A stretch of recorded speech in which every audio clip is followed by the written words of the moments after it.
Hey everyone, I'm Megafrog, the creator and host of the Hifuu Community Club. I just wanted to pop in to say a few words before we kick off our April episode. During the second segment of the show, we will be discussing some adult content in Touhou fanworks, including sex and pornography. If this isn't your cup of tea, you can press the Control and right arrow keys to skip to the following show segment, or follow the timestamps included in the video description. If you're watching this episode during the live premiere, please wait for the on-screen content warning to end before returning. Thank you so much for listening, and I hope you enjoy.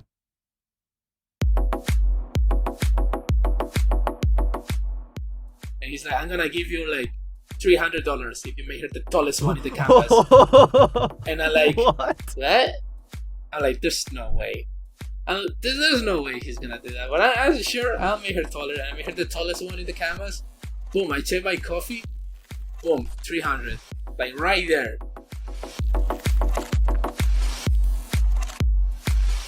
Azun's been asked about this several times. He was even asked in an interview by the founder of 2chan about what he thought about secondaries, and he's like, yeah, I know about secondaries on 2chan, they're fine. Like, why would I get upset if somebody just likes fan works? Like, who cares? A lot of people go like, whoa, when I say this, but I feel like this Quarium Hemi just edited the Neri, but with Touhou characters. Oh my god!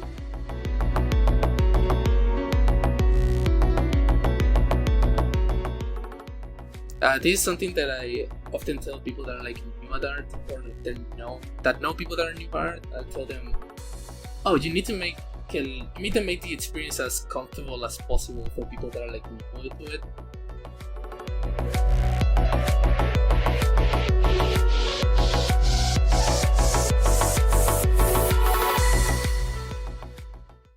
Hello and welcome to the fourth issue of the Hifuu Community Club.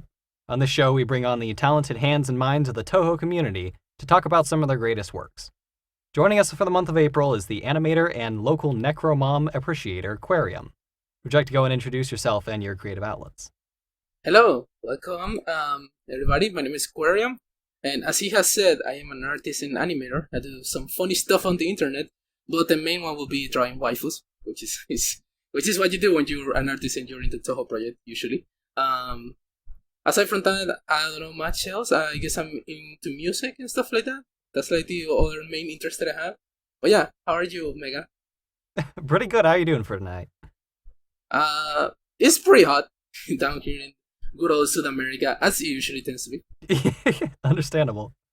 All right, so you've been drawing for a pretty long time, it seems, and you've picked up a pretty sizable audience with your one-of-a-kind art style and animation. Tell us a bit about your history with illustration, where you got started drawing, where you've been taught, how you've learned, and sort of just how you've become the artist you are today. Alright. When I was younger, I didn't really have much of an interest in drawing, but I remember seeing a cousin of mine was doing like he would like imitate like Dragon Ball related drawings, and he would get a lot of like nice attention for that, and I was just a kid, so I was pretty young back then. I don't remember how exactly young, but I wanted attention. So I actually did start drawing because I wanted the appreciation of people, just the approval of others, basically, which is usually not the greatest reason to get into a creative hobby, but yeah. I mean, and attention is something that everyone does naturally want, so I don't think it's necessarily a good or bad thing to get into it for that reason. It's just, it's what you do with that desire, I suppose. Yeah. And back then, I would just copy drawings. I didn't know how to draw, so I started just copying. Like I would like look at posters or stuff like that. Like new Zelda games will come out. They had like the posters with the Toon Link like artworks and stuff like that. I would just copy that and try to get it as close as possible. That's kind of what I did for a while, just to show off to people. And it's weird because I started for that reason, but over time it kind of shifted, and I started having interest in like, oh, I want to draw characters of my own and tell like a stupid like anime inspired story or something like that. And little by little I started like becoming more properly passionate about it instead of just doing it to like get the attention of other people. And it kind of just went from there. Like over time too, like you get older and all of the adults don't really care anymore that you're no longer a cute kid like doing art anymore. So it's not like ooh to them anymore. So you kind of gotta move on from that. Thankfully, I did develop passion for it, so it all worked out at the end. Yeah, there's definitely a little bit of existentialism with that of getting to the point where you realize, oh, I'm old enough that people are no longer impressed by my talent. Oh man, because that was for me. Like growing up, I was a piano kid, so being just a whiz, a natural talent for the keys and everything. Then once I got older, it's just oh well, now we just kind of expect that he'll be that good, so it's no longer interesting. And there's some existentialism in that, like a lot of people talk about being the burned out smart kid or the talented kid. It's tough to like sort of cross that barrier where it's like you don't get that adrenaline boost or that serotonin boost from showing other people your stuff because it's just not as interesting to some people anymore. Yeah, That's kind of that sad. it is a thing that happens, and I think it's very important for you to like find like some kind of like internal value with the things you do. So in the end, I think if you like manage to find like true passion for what you do, you're gonna pull through regardless of how other people feel or the such. And a good thing about developing that is that I can I can draw whatever the hell I want, and without feeling like I'm trying to please the audience that I have now. I suppose so I just kind of do my thing, and they like it, they like it. If they don't, they don't. Kind of just roll with that. Yeah, it's definitely good to develop an internal passion. Like, of course, you can start for any number of reasons, but if you're going to continue as an artist, because it will get hard, you will eventually reach points where you don't want to do it anymore. Things get tough. You want to take breaks, and I think you're really only going to go through if you want to do it for you, not for other people. Mm-hmm. That's a very good way of putting it. And you definitely hit a lot of walls. I think like every artist hits walls all the time at many points, but this is something that I often tell people that are like new at art or that know people that are new at art. I tell them, oh, you need to make the experience as comfortable as possible for people that are like new to it. So they just feel like very satisfied at the beginning, and so when they run into a wall of some kind, they are already like invested enough that they want to like push through it. Because I feel like I when I started out, there were a lot of people that were kind of like negative about the stuff I did, like just kind of kids, other kids being dicks or whatever other thing going on, and it's discouraging. It really is. Um, so I often, when I see newer artists, I think to myself, "Oh, I had to make it. I had to like really praise them for the things they do well before criticizing the things that they don't do as well and stuff like that. So they feel like really rewarded for what they're doing, and they can like have an easier way into like getting properly into it. Yeah, I think that's something that a lot of people don't realize is that when you're a new artist starting out and you're still figuring out a lot of things, a lot of the feedback you receive is criticism, and it's not always bad criticism. Sometimes it is. Um, but sometimes even that's just overwhelming. The fact that every single comment, especially when you're new and starting out and you don't receive a lot of feedback in general, for all of it to be criticism and things you need to change, it's kind of overwhelming and it can feel really drowning when a lot of times some artists would really just like they accept the criticism and they're glad for it, but they would also really just like to see some nice comments and some praise for the things they did right. So I think it's something a lot of people don't realize. Yeah, I agree, and I think experienced artists are good for doing that specifically because even though an artist might be like really new and amateurish, like somebody that's like a bit more knowledgeable in it is gonna be able to notice what are the things that they're doing well or like that has potential or uniqueness and stuff like that. That's usually what I try to concentrate on because I like talking to people that are like new to art. Like it's just I don't know, it makes me happy to see them like get into it. It's like something I'm really passionate about. And it definitely is nice for newer artists to see experienced artists because, for one, when you see a more experienced or a artist that has a larger following than you, a lot of times there's that kind of innate assumption that oh they know what they're talking about, so I would really value their opinion more. And also, especially if it's somebody that you look up to, somebody like an artist you personally follow and really like, to hear good feedback from them really just feels great and feels very motivating. Absolutely, yeah, I agree with that. And I feel like the main reason why I'm so like passionate about this kind of thing is because I had some individuals when I was first on the internet that were less than nice to me when I was a little bit of a nobody and I was just drawing traditional and taking pictures with my phone to put them on DeviantArt. Um, I, some people were just kind of mean spirited. I would say. I feel like it's less common nowadays. I feel like people are a lot more like sensitive, like sensible when it comes to like art and skill related stuff with other people on the internet. But back in like late 2000s, like 2010, I feel like people were really a lot rougher, especially on DeviantArt and places like that. So I had some people really to me, but like popular people, right? And ever since then, I'm like, oh, I don't wanna be like these people. I really wish I'm never like these fucking guys. Yeah. All right, so you are known for a very round style of character design. Characters with very squishy faces, bouncy locks of hair, and like those very large oval eyes that are kind of iconic to your style. What sort of properties and artists influence you to try out this style? And what sort of mediums do you draw inspiration from the most?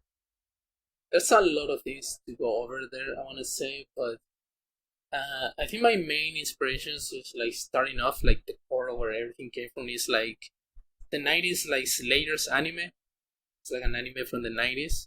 That's an art style that is very like bouncy and expressive. Characters with big eyes and lashes and stuff like that. It's like an adventure anime, but it's kind of drawn more like a shoujo anime. It's like the more feminine type of look to it, and I quite enjoy that. Um, I want to say that's one of the main things, but there's also the fact that I was very into cartoons, and cartoons tend to have like very simplified, like round art styles, especially like more modern ones that started from the 2010s and stuff like that.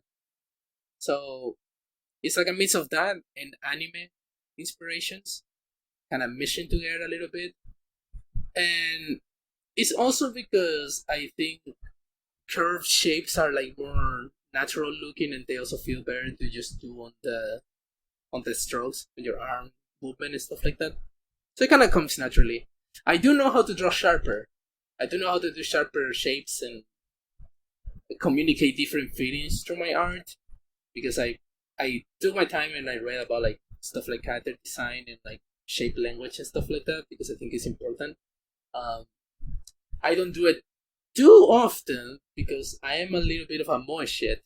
I like cute stuff, so I draw a lot of cute stuff.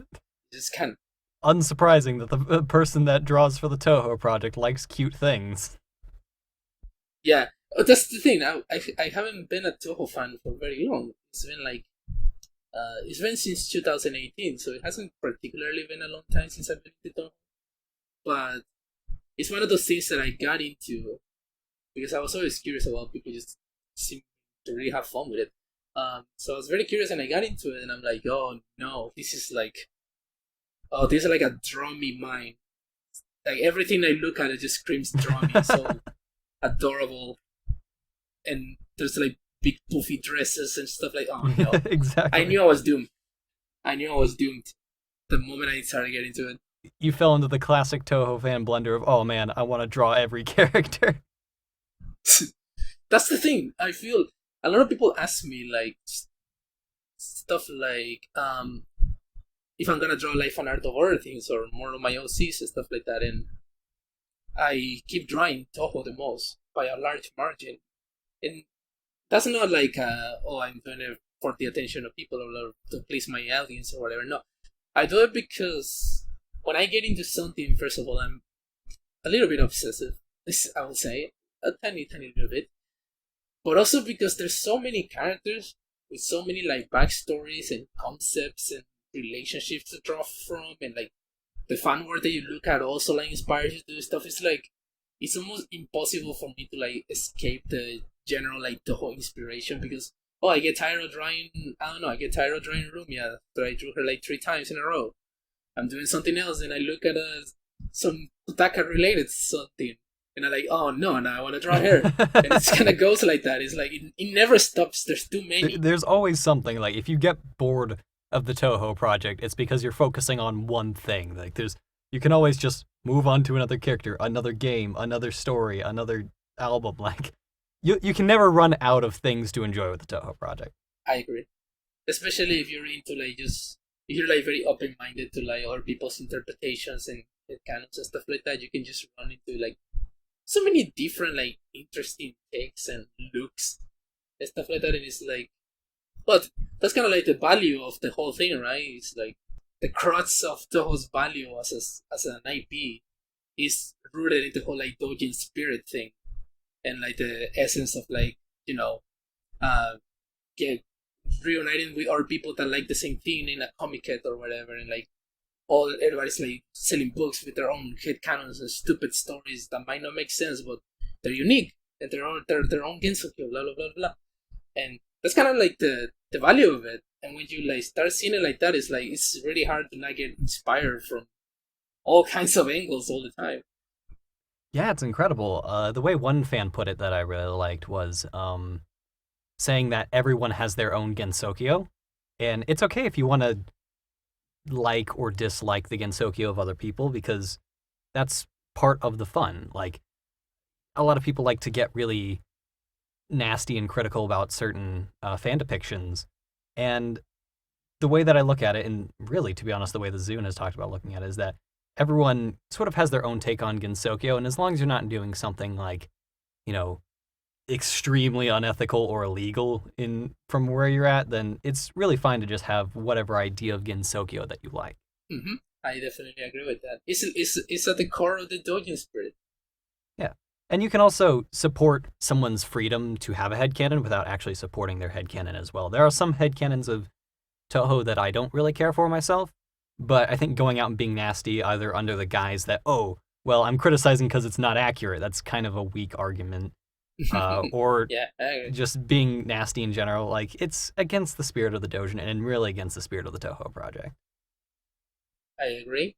I think it's wonderful that there is like some dudes somewhere that are trying the 376 like representation of Koichi being an edgy like kill murder doll or whatever, and it's like, yeah, it might not be too creative, and you can criticize them for like not being too creative, I guess, like that's fine, but it's still like something that they're free to do, and if they want to do it and it makes them happy, like I don't know why you want to get in the way of that, unless it really bothers you that much that you have to go out of your way and be like, no, you're like misrepresenting this guy. No, don't care. I don't care. Man, someone else is drawing something on the internet that I don't like and having a fun time. How dare they? I wish I was having a fun time. All right, so tell me a little bit about your original characters. You've got this avatar character named Carissa, who you describe as being a water fairy of some sort. How long have you used Carissa as your mascot, and tell me a little bit more about who she is. Oh, that's funny, because she is like the least fleshed out character I ever made. I like fairies. I always liked fairies for some reason. I've drawn them since I was very young. I like a weird fixation on it. I got bullied a lot for it too, because boy, drawing fairies as a kid, oof, you can imagine. Yeah. Other than that, Carissa doesn't particularly have much going on. My other OCs do. My other OCs have like proper stories and words and like a bunch of. I like the typical artist that has like this entire nonsense going on in their head that hasn't gone out in any shape or form yet. But in the back of my mind, I like it would impress them if it did, though. That it's that kind of thing. I don't know if you looked at any of my overseas. I did. I browsed through your Toy House account, and the other one that I had written down to ask you about was Hua, your Zhangxi character. Yeah. She's also slightly standalone, except for the other characters we heard, which is like Fangxi, which is like the one with the tiny one with the Chinese looking like garb. Jiangxi came up as I was always into Jiangxi because of, I want to say my first like video game crush or something was Xianko from Darkstalkers. Oh man, good choice. Good choice. Ling, I think is the other name. But I was really into her, and ever since that, I really like the concept of like Yangshi. There's also one in Shaman King, who's like a Bruce Lee like parody type thing. And I don't know, the concept was always cool to me, and also kind of messed up that they just zombies controlled by somebody else. So at one point I was like, I had to make one of see like this. So Hua kind of came from that. I mean, her flower theme because her name is Hua, and I am trying to think of a little bit of a story related to her. I am sketching out a comic, slightly like backstory esque like comic. That's like 6 pages or so that I had to like color. um, but I do have something planned to show the people. Other than that, outside of her, I do have other 3 OCs that are connected in a big story that I have planned, which is like the big blue woman, pink one, and the Cyclops. Like those are aliens from like a story thing that someday I'm gonna do something with. I promise. Yeah. All right, definitely keep us up to date on that. That seems like a lot of fun. I really liked the character designs when I saw them, but the two that I've seen you draw probably the most have been Hua and Karasa, so I decided to go and ask about those. Yeah, yeah. I'm glad you asked. I just enjoy character design. I don't do it often, but I feel like every time I do it, I do a pretty good job. Just because I'm somewhat informed on the subject, and it's also just very fun to do. If I wasn't into Touhou, I would probably be making a lot more OCs. But as you know, As I know, indeed. the influence of the devil has entered my body back in 2018, and now I had to like pumped out content until one day I feel satisfied. The power of Zune compels you. Basically, oh my goodness. All right, so do you have any other like sort of long-term illustrated or animated projects you're working on right now? Anything you can talk about? I do have a series of pictures planned. Basically, I have a few ideas that I want to do, and also animated ones. But the main one I've been thinking of, and I guess this is a little bit of a spoiler, like call me out if I don't do it. I'm a big fan of music, like bands and stuff like that. Proper, like, follow a band, you listen to their albums, and like that kind of thing. You have like to discover a few of your favorite bands and stuff like that. And I like doujin music too. I got into that since I got into Touhou. Before that, I wasn't really into Japanese music at all for the most part. I kind of liked it, but it was very. But now I kind of get it. I get it better. There's Touhou forced me to.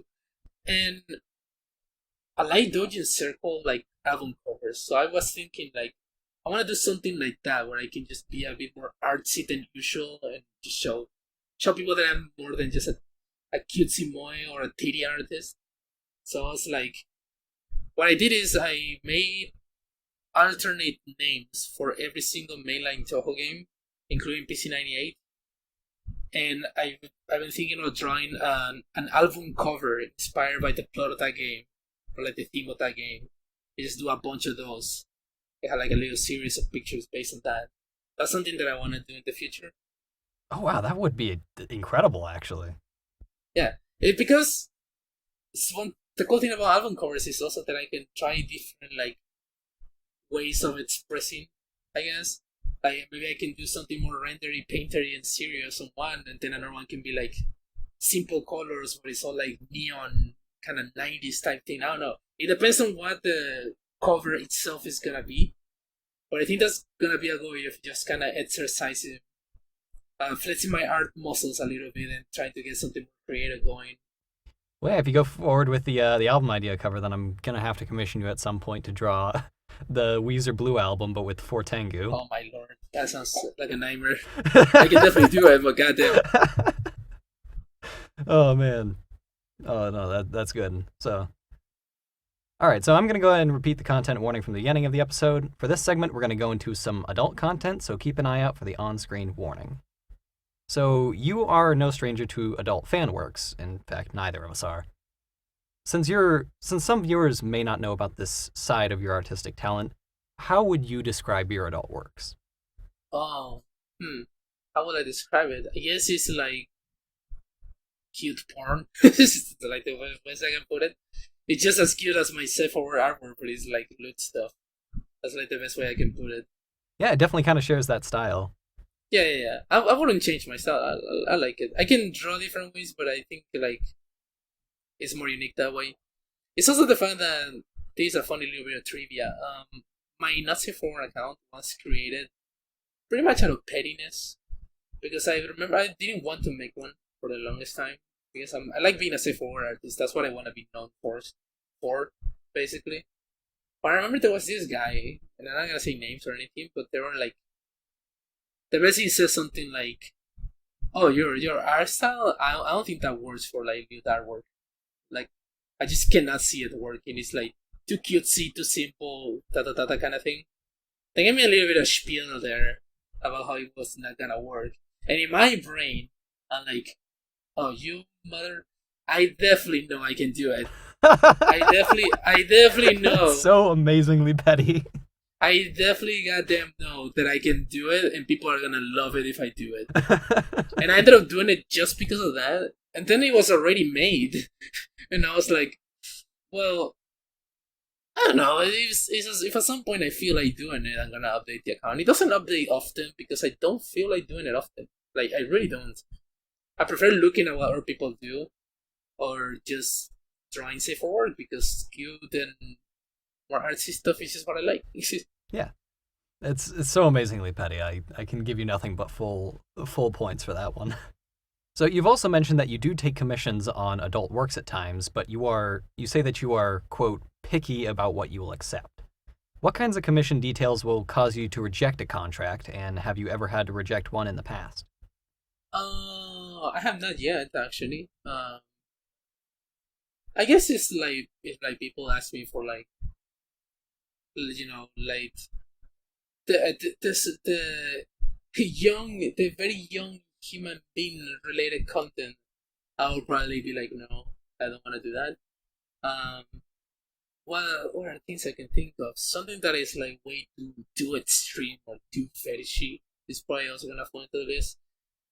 There's also things that I won't have a problem drawing, or I don't think I'm skilled enough or experienced enough in that part to like do it. Which I don't mind gore, for example. Like I don't really care about that stuff. Like if somebody asked me and I had the knowledge to do it, I would do it. Like who gives a crap? But I don't.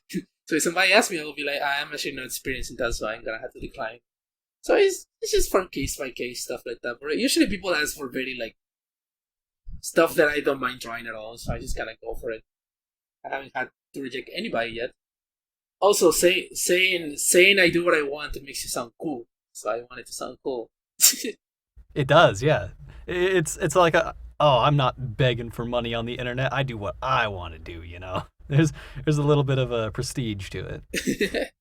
But yeah, I've definitely heard some horror stories of artists on Twitter receiving not safe for work commissions, and it just devolving into absolutely absurd levels with people from clients that have a suspicious amount of money to pay for it. It's definitely a bit of a recurring horror story on Twitter, so nice to know that you haven't had to run into any of that. When I hear something like somewhat unrelated, that happened to me once. I was drawing it's safe for work stuff, but I was drawing a cast picture of the entire essay, like cast, like Subterranean Animism, all of the characters with my designs on them. When I was getting to Oku, I was streaming this. There's this guy I'm drawing Oku, and there's this guy who's asking me to make her taller. And I'm like, okay, I make her a bit taller. She's still like shorter than Yugi, I'm pretty sure. But he's like, no, taller. And he's like, I'm gonna give you like $300 if you make her the tallest one in the canvas. And I'm like, what? I'm like, there's no way. There's no way he's gonna do that. But I'm sure I'll make her taller. I make her the tallest one in the canvas. Boom, I check my coffee. Boom, 300. Like right there. You are shitting me. Yeah, I don't know. And I was like, oh, wow, that's pretty sick. All I did was like make her taller. I mean, props to the guy for sticking to his guns, but like, wow. In my mind, I'm just like, that's a guy that wanted to give me money. So I don't feel bad about it. Like, he wanted to do it. He obviously was searching for any reason he could to do it. So let him do it, right? I live in South America, bro. Give me some of that. Want some help? Suspiciously wealthy Oku fans.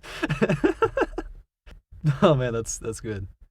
All right, so Touhou as a Dojin project overall is mostly known for being very family friendly in the canon works. And outside of its pretty absurd difficulty at times, it seems to be a property that is mostly accessible to young audiences. And sometimes I think for that reason, some adult fan works are seen as somewhat controversial. I've seen some fans protest that sexual content goes against the spirit of the project, or complaints leveled against artists that draw adult works.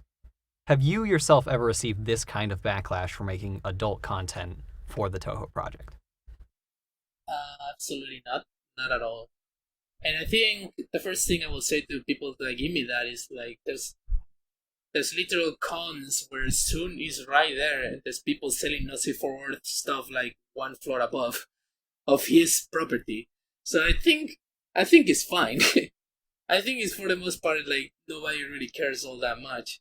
Um, I so yeah, I haven't really gotten any issues with my Nazi forward artwork. I gotten some people like the work because I age up some characters, like I drawn an adult Flounder before, and I think that's it. I drawn an adult Flounder, and I also drawn some more characters that are young but as adults in my safe account. And some people get kind of weird about that, but I'm like, I don't see your concept. I don't get it. I think it's kind of silly, so it doesn't particularly bother me. Yeah.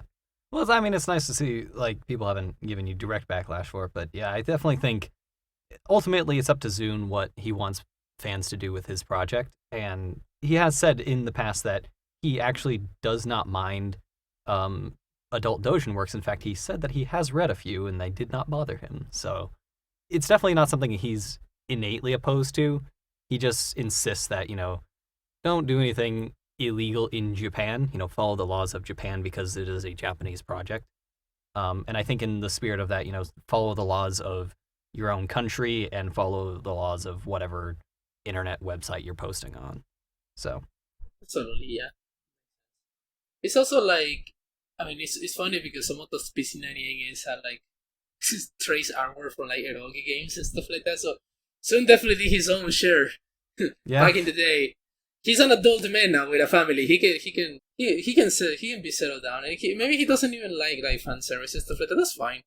I think like as long as everybody stays in their lane and they do their thing and show it to the right audience, I think everybody should be like completely fine with it. Yeah, I think so. All right, so a couple of months ago, you made a tweet that caught my interest, and I wanted to bring it up on here. You expressed that you felt like at the time you felt you were stagnant in your progression as an artist, and you wished that you could still impress your friends with it. You've also mentioned that you've grown tired of being called a, quote, booby artist. Do you still feel this way about your own art, and do you have anything else you would like to add on to that? I feel like I was having a bit of a moment personally. Um, I feel like a lot of people will probably describe me as being very composed when it comes to my art and my opinion of my art. In reality, I am a lot more insecure than I let out. I am pretty insecure in a lot of ways, but I don't let it show because, well, we sing that song and dance all the time, and I have my friends who I can talk with. They can make me feel better, so I don't really need to like lay it out in the public all too much. But I think that day I was just feeling a bit kind of overwhelmed by it, so I kind of just did that tweet just as a little let out, let it be there so people can say whatever they want about it. Um, it does to a degree. I still think about it because I know I am more than that, and I can definitely do it, and I will show it. Like instead of like complaining about it, I'm just gonna just show it. Like that's like the best thing I can do, right? About impressing my friends, I think how do I put this? Um, I think I was just being emotional.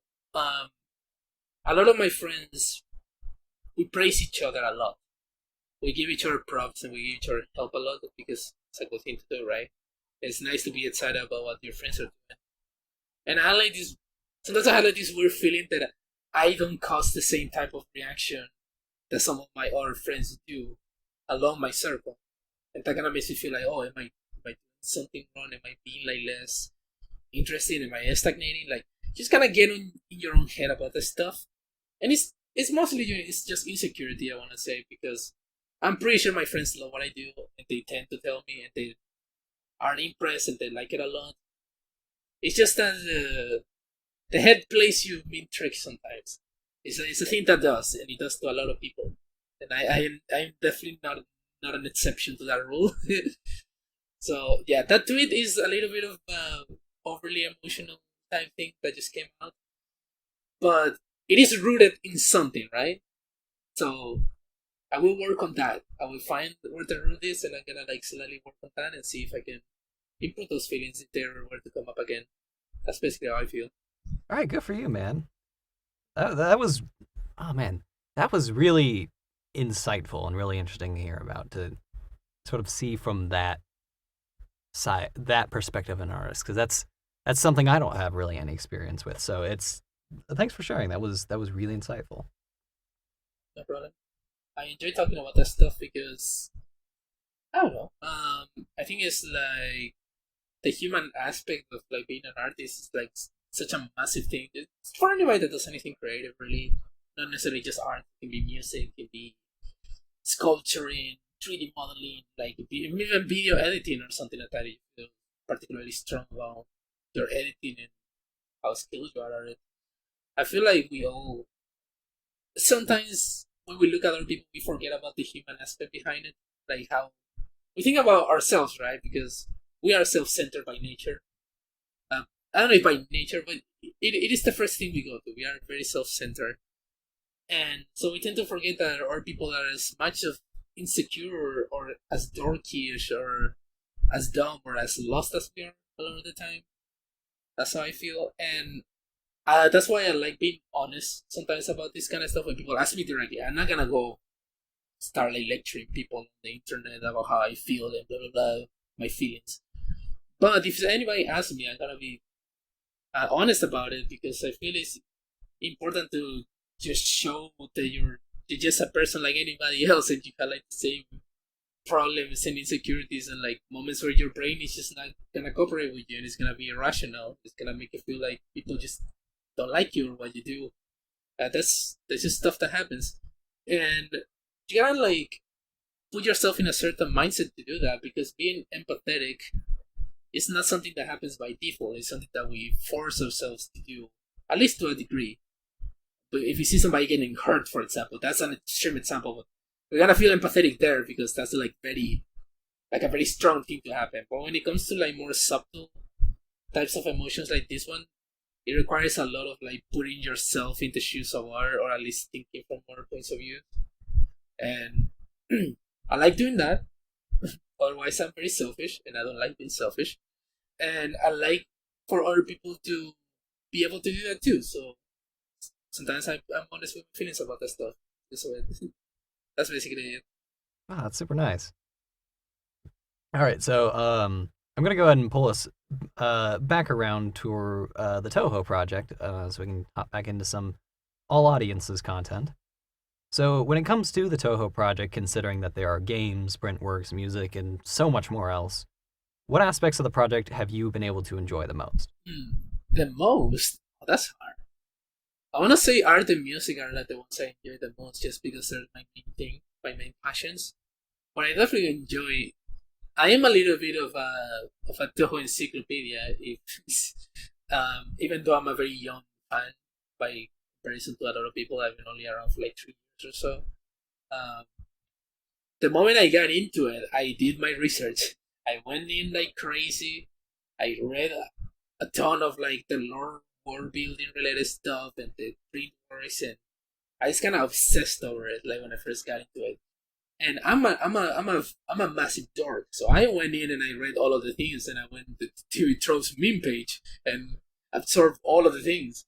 But not everybody is like that. Not everybody has the time or the will to like pull in that kind of investment into something.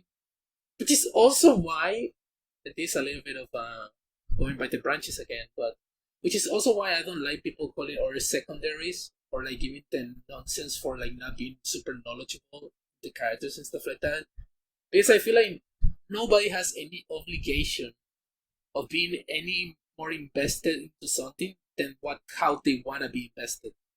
You know what I mean? Yeah, no, and Zune echoes the same sentiment. Yeah, Zune, like, Zune's been asked about this several times. He was even asked in an interview by the founder of 2chan about what he thought about secondaries, and he's like, "Yeah, I know about secondaries on 2chan. They're fine. Like, why would I get upset if somebody just likes fan works? Like, who cares?" Like, he even said like he was aware that there was an argument between Chinese fans, and he's like, China, isn't it like really hard to get Touhou in China? Like, why are you guys being superior to each other because you own the official games? Like, buzz off. Yeah, it's just silly. I think, and I if if somebody only knows mailing, and all they've done for like 3 years is like look at mailing and say mailing fan art, how about you just let him be? I mean, if that's what he wants to do, why are you gonna go and make fun of him for it? Like, or her, it could be her too, no gender. That's no reason for it.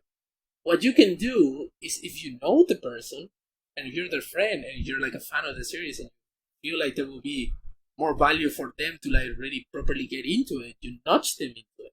Like you try to like steer their curiosity about it and stuff like that. Like that's how people should like be approaching stuff like this. I feel like, and this is just something that applies to the internet in general. People are so vindictive and antagonizing about everything that it's like very hard for anybody to like just sit down and like agree or like enjoy stuff together sometimes. And it's like tough, yeah. It's very disheartening. I don't like it at all. Which is why I'm not a big fan. I am pretty active on Twitter, but I am selectively active because that website is cesspool. It's terrible. Yeah, no, Twitter takes so much effort to be like enjoyable. Like, if you're not like if you're not muting certain words, if you're not like using browser extensions to block all the other bullshit Twitter gives you, like, you're not gonna enjoy your time. I'm stuck on this blue hell with all the rest of you, but I don't want to be here, and I'm not gonna tell anyone else. Anyone else is like, I was thinking of making a Twitter account. I'm like, no, don't, no. If I could build a time machine to go back in time to tell myself to uninstall Twitter. I don't particularly feel that strongly about it. I feel like I enjoy my time on it because I'm just able to like just brush off most things. I don't have any mute words and I don't have any browser extensions or anything. As long as I interact with the stuff I find fun and I reply to people saying like cool stuff to me, I usually have a really great time on it. Yeah, honest. I think you can there's definitely a lot of really good shit there, but it's like buried under this like massive mound of like crypto shits and all this other fucking scams and stuff. Like, there's good stuff there, but there's also just so much garbage. So, all right, so we had a considerable number of really good community questions. Unfortunately, I'm not going to be able to get to all of them, so apologies in advance, but we will see if we can get to a few. So, Agreed Fraud asks, what kinds of story tones are your favorite? For example, sad, awesome, or existential? Oh, I think I'm pretty open minded when it comes to that stuff. I'm the kind of person that thinks execution matters more than premise in general. I think something can sound like the most boring thing when you just explain it like surface level, but if it's very well executed, you can still get invested and really enjoy it. So in that sense, it's hard to tell what my favorites are because I care a lot more about how things go in general and how they're executed. But I will say if something gets me to think a little bit about myself or people around me and stuff like that, I think that's very valuable to me. A good example of something that made me feel and reevaluate a bunch of things is like Mother 3. It's a game I really like a lot because of that. Like the ending just made me feel like certain appreciation for like people that are close to me, basically. And sometimes things can go wrong and like life can be a bit more tragic than you expect and stuff like that. So I can like those tones, but I can also like others. I guess it just really depends. Yeah, it's nice. I think, yeah, it has a lot to do with sort of how it's done. I'm not personally a big fan of like romantic novels and stuff, but I mean, come on, Great Gatsby is just genuinely one of the greatest books ever written. It's a reason it's a requirement to finish high school in the US. Nice. All right, so this question comes to us from Holitero, I believe. If you weren't a Touhou fan, what franchises would you be making art of instead? Hmm. I will probably be drawing a lot more OC stuff, to be fair, but I feel like there will be like more Pokemon and probably like Mario related stuff. I'm actually a big Mario guy, but Nice. I really like it. So those are probably like the main two. But I will probably try to be variated on. Very nice. So this question comes to us from the Derphog1, who asks, what is your opinion on Kazan Ibaraki and Wild and Horned Hermit in general? And I guess this is now the fourth podcast episode in a row that I brought up Wild and Horned Hermit, so I guess it's a requirement at this point. Oh, interesting. Um, Kazan is one of my favorite characters in the entire series. And Wild and Horned Hermit is my favorite Toho manga. Personally, I think the best way I can put it is a lot of people go like, "Whoa!" when I say this, but I feel like this Wild and Horned Hermit is just Ed the Netty, but with Toho characters. Like Rainbow is Eddie, like silly plans and stuff like that. Ed is freaking Marisa, and Double D is Kazan. And if you think about that dynamic, it's basically the same thing. You're so right. That's the funniest fucking thing ever. Oh man, thank you. Wild and Horned Hermit is also my favorite, so thank you. That's great. I really enjoy it because it's like legitimately funny and the characters' interactions are great. Even though the main story might be like lacking and sometimes like obvious and the ending is kinda like whatever, it's like it doesn't really matter. It's more about the journey rather than the destination, I wanna say. And Wild and Horror Hermit is very, very funny. It's so funny. I love the character interactions. And it very much like Edna, it's entirely sold by its character interactions. So really you could take I guess most of the plot of Wild and Horned Hermit is let's take these three core characters and put them in anything.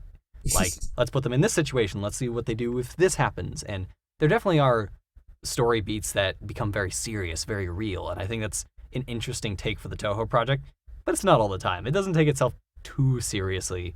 It's still cute, refreshing, funny, and it's just so much fun stuff. I do want to mention one of my favorite scenes ever in Wild and Horror Hermit is like Kazan taking Reimu away to train in her massive eel or dragon or whatever it was that she used. And the next panel is just like Sanai like pointing at the sky where they were like in panic while looking at Marisa. Marisa's like, dude, I feel like I just seen something amazing. Like super like stone dialogue. I'm like, oh my god, these characters are so funny. I love them. Yeah, it's such a good comic. All right, so this next question comes to us from Axel Hacks, and the question is in Spanish, which is my Spanish is extremely rusty, and I do not wish for my Spanish viewers to mute their audio, so I'm just gonna put this in the Discord chat and let you read it and answer it however you like. Okay. Quarium, hermano, tú conoces mucha gente donde tú conoces Touhou. La parte de Latam donde vivo es casi inexistente el fandom. So he's saying, Quarium, bro, do you know a lot of people where you live that are into Touhou? The part of Latin America where I live is almost non-existent in terms of fandom. No, I don't. As a matter of fact, I know one of my real life friends that is into it, but he's only into the games. So he's a Touhou player. So we have a little bit of a wall going between us there. Aside from that, like not at all. In fact, I tried searching of Touhou Paraguay before, and I appear, which is not a good sign. Oh no. Not even a measly like crappy like Facebook group or something, like nothing. So I feel very lonely. I will say that. You are the CEO of Touhou Paraguay. I'm so sad. I wish I could like know people that are into it, and there probably are, but it's not like there's not like a central like group of anything going on anywhere. So I don't know almost anybody, which is a bit sad. But what can you do? So I understand you, brother. I relate to you. All right, good shit. So I think that is unfortunately all the time we do have for today. So before we take it out, Quarium, would you like to tell the listeners where they can find your content? Yeah, absolutely. You can find me on my Twitter. It's at Quarium Arts, just like it sounds. I believe I also have a YouTube channel where it's just Quarium on that one. There's a few like speed paint videos and a couple short animations and stuff. If anybody cares for that, there's some reactions too, which are some of my most viewed videos. God damn. Really? Yeah, they had like No, you did I that. had like a full reaction to Ray Raimu and Osana Raimu there, and they had like a few thousand views each. Like I'm like, okay, Congrats. sure. Aside from that, I think I'm in Pit 7, Tumblr, or it doesn't really matter. I don't particularly care. This is, I'm just glad people are here to listen to what I had to say. That was really fun to do. Yeah, thank you. And links to all that will be in the description below. So thank you for joining me tonight. It's been a real treat to have you on. We will be back on the 1st of May with a new featured creator, so until then, please wait warmly. The intro to the Hifuu Community Club is Aquasphere by Mondorium. There's a link to their official YouTube channel in the video description. And always remember to please, please, please treat the artists in the Touhou community with respect. They do so much for us, so remember to credit art and music, and you can always support artists through commissions, prints, views, shares, and album downloads. So thank you for tuning in to the Hifuu Community Club, and to all have a pleasant evening.